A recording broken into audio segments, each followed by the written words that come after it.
Hello YouTube, welcome back to the Old Man Guitar Life channel, the channel where we explore what it's like to learn how to play guitar at the later stages in life. So today I wanted to talk about my journey as far as learning how to practice efficiently and practice in a manner that helps me to get better. And practicing has been the bane of my guitar existence. And I know that every guitar teacher online, they'll tell you to practice slowly and correctly and until you start to get it, and then slowly work your way up to speed, and then you've got it, right? And so I know that, right? It's not that hard, but I could never do it. The problem with me, yeah, thanks a lot, Mel. Mel Bay, ladies and gentlemen. He tried to help me. No good. The problem with me was that I would decide, so I'm going to learn this lick. I'm going to learn the Rolling Stones lick, a lick that sounded relatively easy in my head, at least sounded easy, you know. And so what I would do is I would get the lick. I would see it online or maybe get a tab. Early on, it was a tab because online didn't exist. And I would tell myself, I'm going to spend the next week and I'm going to get this lick down and I'm going to be able to play it. And I would slowly and correctly practice playing the lick.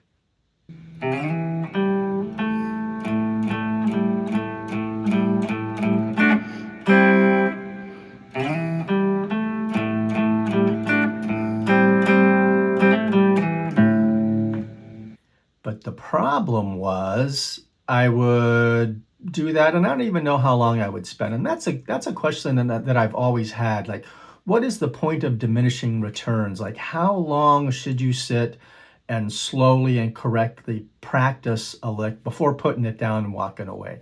If anybody has any input, I'd love to hear it. So I would do that. And I would practice a little bit and I could see, yeah, it's a little better, it's a little better. And then after a week I would sit down and I'm like, okay, I've got this. I'm gonna play this lick. And I would try to play it at full speed and it would just fall apart. Yeah. And then so I would be like, this stinks. So maybe I would practice slowly and correctly for another day, you know, and then sit down and try to play it at full speed and it would just fall apart. And then I would think, you know, I can't do this. I'm just no good. Mel Bay was right. I'll never be able to do this. And so I would just move on to something else and back to noodling around on the minor pentatonic scale, which was my big thing for a while, for far too long. And so fast forward to when I picked the guitar up again later in life, after quitting, right? Putting it in the closet, selling the stuff on eBay, blah, blah, blah. So what happened was I took a work from home position and I started, so I had time that I saved from the commute. No commute, work from home, extra time. And then I had problems. I would just wake up early in the morning and I would just get up, right? So I had extra time from waking up early, extra time, no commute. And I decided rather than just wasting time looking at cat videos on the internet, I'll learn the guitar again later in life. So I did that.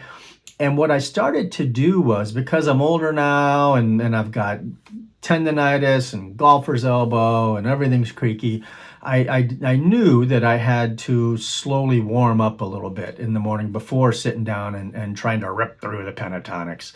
So I would take little bits and pieces of songs that I was learning and like easy open chord stuff, no bar chords initially, and just practice those until I get the fingers moving. And then maybe do some with the little bar chords in them. And I would do that for maybe half an hour, just going through various little bits of different songs.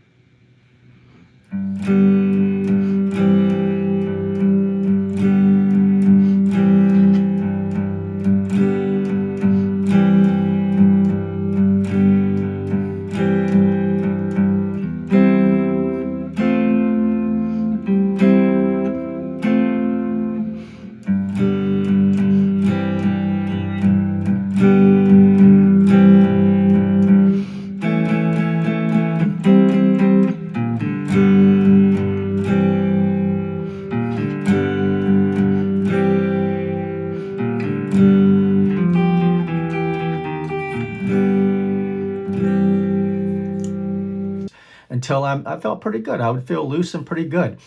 So what I learned after doing that for months and months was that I suddenly realized that these little bits and pieces that I was warming up with, I could play them effortlessly. And they were the best songs that I could play. And so I realized that for me anyways, and I'm not, and everybody, you know, our path is all a little different, I'm sure. But for me, practicing has to involve not only slowly and correctly, but also the least amount of tension, but also no expectations for how long it's going to take for me to be able to get something. Because I am one of those people where I would want to set a goal and I'm going to work towards that goal and I'm going to do whatever I have to and I'm going to achieve that goal. But I can't do that with this, right? I'm teaching my fingers, little tiny muscle memory bits. And however long it takes me is however long it takes me. So by trying to say, I'm going to get this in a week, I would just set myself up for failure, which would then increase tension. And then I would try to play it, practice it too fast because I want to get it. So not only doing it slowly, but doing it slowly, understanding that it might take me who knows how long. I don't even care how long now, right? I'm not touring with Zeppelin, right? I'm not playing with Jimmy Page, right? I'm playing in my den. So if it takes me 6 months to get the lick down, whatever, you know, it's going to be great. And I'll be able to play it without tension and without really having to, you know, worry about it too much by the time I've actually got it down. So for me, and it might seem really simple, I know, for me, that was the big secret to learning how to practice. Was I learned just from doing it slowly, correctly, with no expectations, and it takes as long as it takes. So that's it. That's today's video. I hope you found it useful. If you're like me and you had similar experience or not like me, I'd love to hear from you in the comments section. Thanks. We'll see you next time.